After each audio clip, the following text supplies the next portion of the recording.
আমাকে এবার যেতে হবে। হ্যাঁ যাও, তুমি তো সিদ্ধান্ত নিয়েছো। তুমি শুধু শুধু আমার উপর রাগ করছো বাবা। সারা জীবন চেয়েছো আমি বড় চাকরি করি, প্রতিষ্ঠিত হই, আর এখন যখন সময় এসেছে তখন তখন তুমি আমাকে এভাবে আটকে দিচ্ছ। বললাম তো, তুমি এখন প্রাপ্তবয়স্ক, উচিত অনুচিতের জ্ঞান তোমার হয়েছে। খুব বড় একটা সুযোগ এসেছে। এরকম সুযোগ কতবার আসে বলতো? আর আর আমি তো একেবারে চলে যাচ্ছি না, আসবো তো। হ্যাঁ জানি, বছরে একবার কি তাও নয়। তা কি করবো বলো তুমি? ব্যাঙ্গালোর থেকে কি রোজ আসা যায়? আর তাছাড়া তোমার কোনো সমস্যা হলে আমায় জানাবে। আশা করা যায় আমি নিজেই আমার সমস্যার সমাধান করতে যথেষ্ট। তোমাকে আমার জানাবার কোনো প্রয়োজন পড়বে না। আচ্ছা বেশ, আমি তবে আসি। জানলার গড়াদের কাছ থেকে সমুর বুটের শব্দ পাচ্ছিলাম। আজ সবকিছু কেমন যেন একটু একটু করে দূরে সরে যাচ্ছে। এখন একলা একাকিত্বের সঙ্গে মালিনীও চলে গেছে। 10টা বছর কেটে গেছে। দেখতে দেখতে ছেলেটা বড় হয়ে গেল। বড় বাবু, আপনার খাবারটা কি ঘরে দিয়ে যাব? ওই টেবিলে খাবার রেখে যা, আমি খেয়ে নেব। বেশি দেরি করবেন না বাবু, খাবার যে ঠান্ডা হয়ে যাবে। তুই যা, বললাম তো খেয়ে নেব। লোকটা সারা জীবন খ্যাপাই রয়ে গেল। ঈশ্বর। একটা হ্যাজাক আর খাবারের থালা নিয়ে বাড়ির পিছনের পুকুরের বাঁধানো সিঁড়িতে এসে বসলাম। মালিনীর কথা আজ বড্ড মনে পড়ছে। অনন্ত ভরা জ্যোৎস্নার নিটোল আলোর নিচে মালিনীর স্মৃতি বিজড়িত এই হেমপুষ্প গাছটাকে আজ বড় মায়াময় লাগছে। এই গাছ মালিনীর খুব প্রিয় ছিল। ও চলে যাওয়ার পর এই গাছই ওর একমাত্র স্মৃতি হিসেবে বাড়িতে রয়ে গেছে। মৃদু বাতাসে ঝিরঝিরে গাছের এই ডালপালাগুলো বিষাদ মিশ্রিত কি এক অমোঘ টানে কাউকে যেন কাছে পেতে চাইছে। বড়বাবু, বল। আপনাকে তো আগেই বলেছি, পরশু আমার নাতনির বিয়ে। আজ রাতেই ট্রেন আছে বাবু, আমাকে আমাকে এক্ষুনি বেরোতে হবে। ও, তুইও চলে যাবি? যা, ব্যাগপত্র নিয়ে এসেছিস দেখছি। হ্যাঁ, চিন্তা করবেন না, আমি আমি আমি সব ব্যবস্থা করে রেখে যাব। আপনার কোনো অসুবিধা হবে না বাবু। তা না হলে বাবু, মানে আপনিও আমার সাথে বাড়ি চলেন না, আমার নাতনিটাকে আশীর্বাদও করবেন। আপনার আপনার ভালো লাগবে। এই পুরো বাড়িতে একা থাকবেন, তার চেয়ে বরং ওখানে গেলে মনটা ভালো হয়ে যাবে বাবু। না রে সাধন, এখন আর এই বাড়ি ছেড়ে কোথাও যেতে মন চায় না। আর শরীরের অবস্থা আজকাল ভালো নেই। আমি এখানে থেকেই তোর নাতনিকে আশীর্বাদ করছি। তুই যা। আর দাঁড়া দাঁড়া, এই নে, নাত জামাইকে আশীর্বাদ করি সেটা দিয়ে। কি এসবের আমার কি দরকার ছিল বাবু? কথা বাড়াস না। আচ্ছা আচ্ছা, ঠিক আছে। আর বাবু, একটা কথা, বিকেলের ঝড়ে কারেন্ট চলে গেছে, আজ আর আসবে বলে মনে হয় না। ওই বাড়ির দিকে গেলে রন্ধনখানা নিয়ে যাবেন কিন্তু।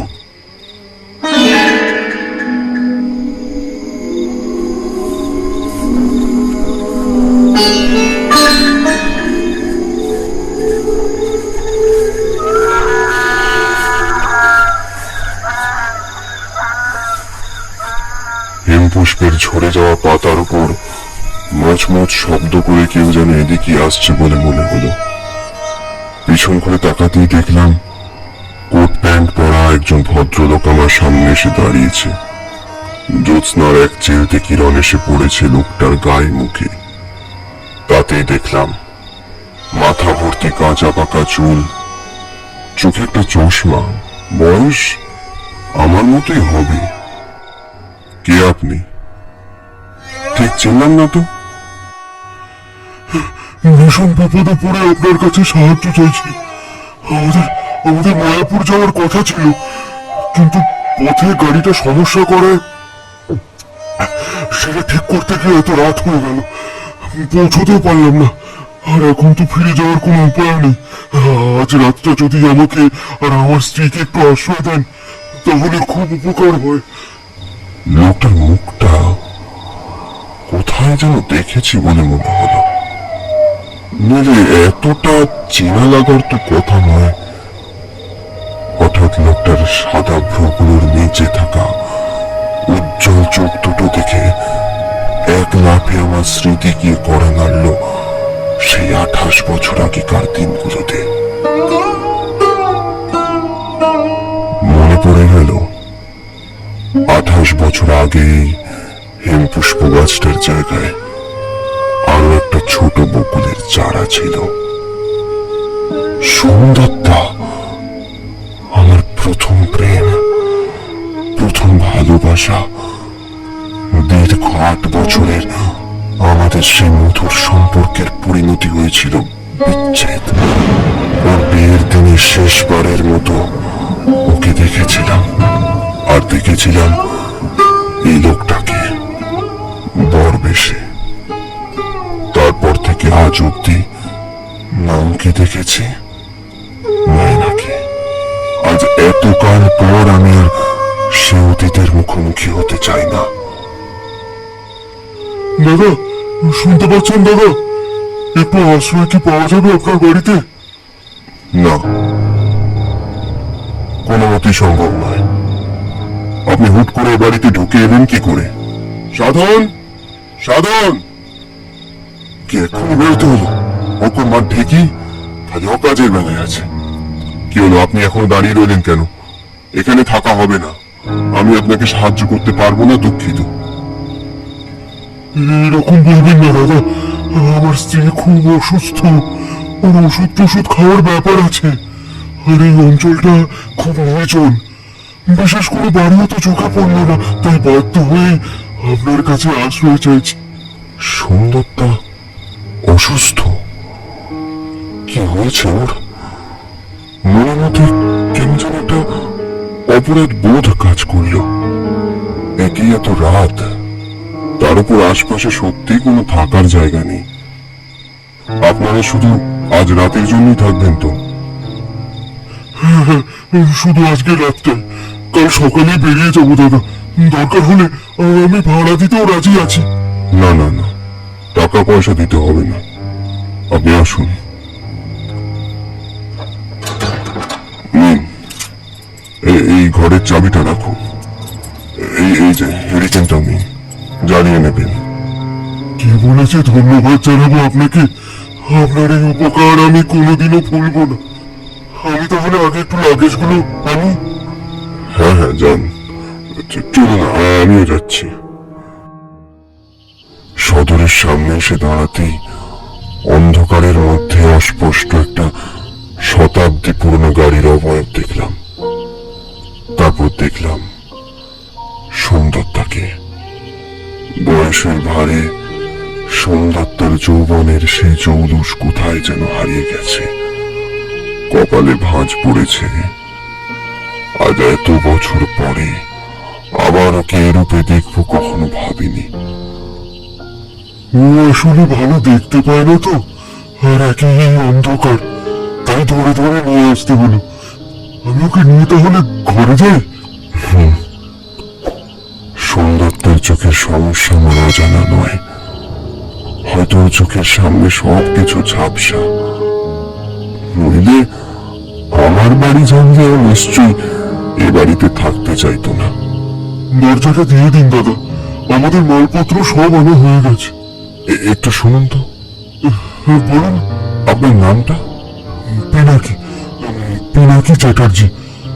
আপনার নামটা? আমার নামটা না হয় নাই জানবেন। কাঠের আলমারিটা খুলে জামা কাপড়ের পিছনে লুকানো গোপন দেরাজটা খুব কষ্ট করে খুলতে হলো। একটা পুরনো খাম বের করলাম। এই দেরাজের কথা কেউ কোনো জানতে পারিনি। পুকুর পাড়ে হেজাকের আলোটা বাড়িয়ে খাম থেকে সেই ছবিগুলো বের করলাম। তখন সদ্য কলেজ শেষ হয়েছে। সুন্দরটার সাথে আমার আলাপ পাড়ার থিয়েটার গ্রুপে। একটু একটু করে আমাদের সম্পর্কটা গাঢ় হয়েছিল। সুন্দরটা আমার কাছে ছিল একটা আলোর কিরণের মতো। তারপর কোথা থেকে কি যে হয়ে গেল আমার চোখের সামনে, কে জানতো এতদিন পর আমার এমন ভাবে ওর দেখা পাবো। খাম সমেত ছবিগুলোকে পাশে রেখে রাজাকের আলো কমিয়ে দিয়ে চোখ বুঝলাম।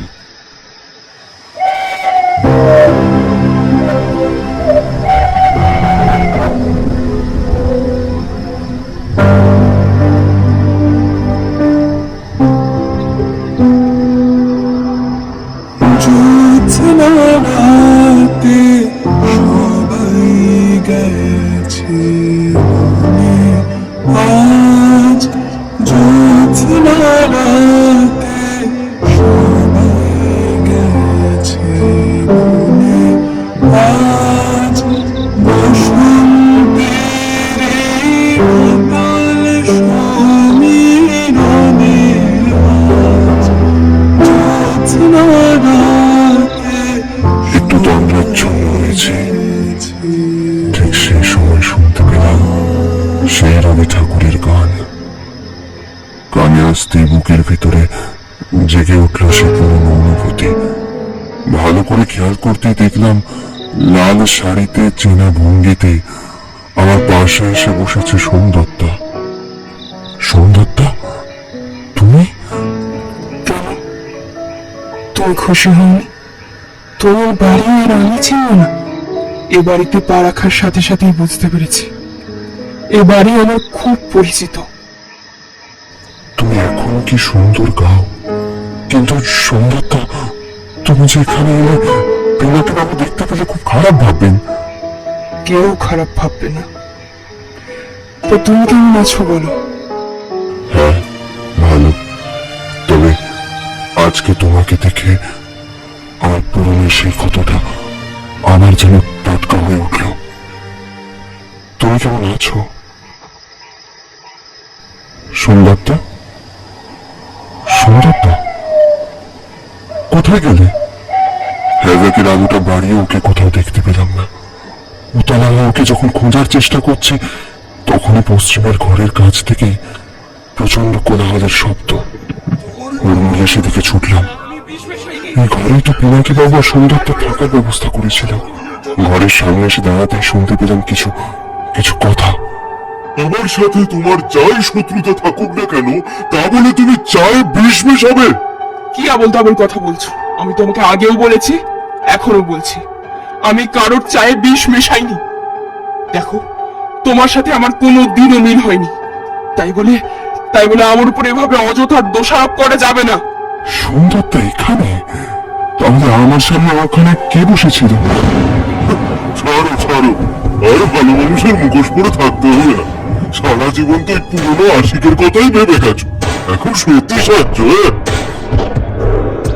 বেশ করেছি। শোনো নাকি, আমি তোমাকে স্বেচ্ছায় বিয়ে করিনি। আমার বাবা জোর করে তোমার সাথে আমার বিয়ে দিয়েছে। নাহলে তোমার মতো এত খারাপ একটা মানুষকে কে বিয়ে করত? সারা জীবন সন্দেহ করেছো। তোমাকে মেরে রেল লাইনে কাটা পড়েছি, তবু ভালো আমি মরে গেছি পিনাকি। এবার অন্তত তোমার এই অত্যাচারের হাত থেকে আমাকে মুক্তি দাও। কি বলছেন এসব? মরে গেছে মানে? চরম উৎকণ্ঠা নিয়ে জানলার খড়খড়িটা খুলতে চোখ কপাল উঠে গেল আমার। হ্যারিকেনের আগুন দেখলাম দুটো দেহ হাওয়ায় ভেসে একে অপরের সাথে বাক্যালাপ করছে। নাকি বাবুর পর্যা গোড়ার দেহে কি কতটা চোখের বদলে রয়েছে জমাট বাঁধা অন্ধকার। দেখে ভাগ করে জানলার ব্যাপার ধরে আর বেশিক্ষণ দাঁড়িয়ে থাকতে পারলাম না। মাথাটা অনুভূত করছে আজ জীবন সামনে আসেও এমন ভয়াবহ ঘটনা আমার জীবদ্দশায় হয়নি। এক পা করে পুকুর পাড়ে এলাম। যা দেখলাম এখনো দু চোখে বিশ্বাস করতে পারলাম না। ধরে নিলাম সেসব ভুল দেখেছি। পুকুর পাড়ে এখন হ্যাজারটা মিটমিট করে চলছে, আর এবার অন্ধকারের মাঝে খুব নম্রভাবে ঘোমটা দিয়ে সুন্দরটাকে বসে থাকতে দেখলাম। সুন্দরটা? এই সুন্দরটা? তুমি এখানে? তাহলে ওই ঘরে কাদের দেখলাম বলো তো? বয়সের ভাইকে আমি চোখে দেখতে পাচ্ছি না নাকি আমি সব ভুল দেখছি? তুমি একদম ঠিক দেখেছ, তোমার দেখায় কোনো ভুল নেই। তুমি আশা করবে তাই না? তার মানে ও গান তুমি গাইছিলে? কেন, ভালো লাগেনি? ওই গান তো তুমি আমাকে শিখিয়েছিলে। এই পুষ্প গাছের তলায় বসে থাকা ওই মলিন গলার স্বর আমার জীবনেও বলার নয়। ঝড়ে উথাল পাথাল হয়ে যাচ্ছে পুকুর পাড়ে প্রতিটি কোণা, গাছের ফুলগুলো ঝড়ের দাপুটে বৃষ্টির মতো ঝরে পড়ছে। মুহূর্তের মধ্যে ঘুমটা খুলে হ্যাজারটা তুলে ধরলো, তারপর ধীরে ধীরে আমার দিকে এগিয়ে এলো। তার মানে এখনো পর্যন্ত তোমার মন জুড়ে ওই সৌন্দর্যের বাস, তাই তো? কেন তুমি লুকিয়েছিলে তোমার প্রেমিকার কথা বলো? একটা মিথ্যে সম্পর্কে জড়িয়ে রেখে সারা জীবন তুমি আমাকে ঠকিয়েছো। না না, তুমি বিশ্বাস করো, আমাদের বিয়ের পর থেকে আর কখনো ওর সাথে আমার না দেখা হয়েছে না কথা। তবুও তো মালিনীর কোনো জায়গা হয়নি তোমার মনে, আদিনাথ। তাই আমার মৃত্যুটাও তোমার কাছে নিতান্তই সামান্য ঘটনা। না না গো, তুমি ভুল করছো মাদিনী, তুমি ভুল করছো। ভুল? কোনো ভুল না। এই পুকুরে ডুবেই আমাকে মরতে হয়েছে তোমার জন্য। আমার জন্য? হ্যাঁ হ্যাঁ, তোমার জন্য। তুমি জানতে আমি সাঁতার জানি না, তাও সেদিন তুমি আমায় বারণ করনি পুকুরে যেতে। আরে না মাদিনী, আমি পড়ে যাবো।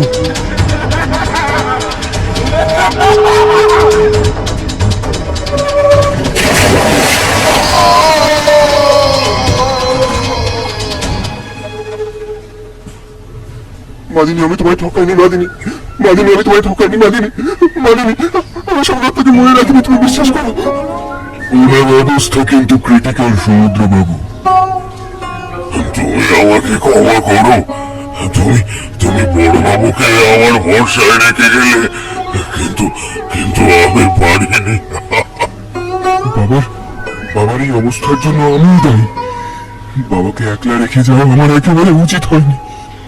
তুমি যাও দাদা বাবু, আমি বড়বাবুর সাথে একবার দেখা করেই আসছি।